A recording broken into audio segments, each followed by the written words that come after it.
కొన్నిసార్లు నీ చిత్తము నెరవేర్చడం కష్టమయ్యా అనుకుంటాం. నీ చిత్తం నెరవేరుస్తానయ్యా అల్టిమేట్గా, కానీ but I don't delight in doing your will.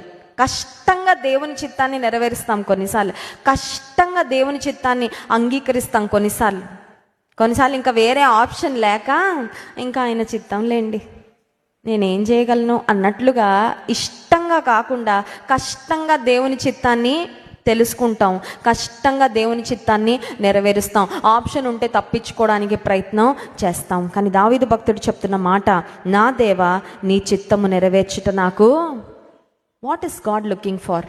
ఆయన ప్రజలలో దేవుడు దేని కొరకు చూస్తూ ఉన్నాడు? 6వ వచనంలో, బలులనైనను నైవేద్యములనైనను నీవు కోరుట, ఏదో ఆఫరింగ్ ఇచ్చేసి దేవునికి ఏదో ఒకటి సమర్పించేసి, lord please be happy with what I have given you, నేను నీకేదో ఇచ్చాను కదా ప్రభువా, దాంతో నువ్వు సంతోషపడ అన్నట్లుగా కొన్నిసార్లు మనం లిమిట్ చేసుకోవాలని ప్రయత్నం చేస్తాం. కానీ దేవుడు కోరుకుంటున్నది ఏంటంటే, ఆయన చిత్తమును నెరవేర్చుట నాకు సంతోషం,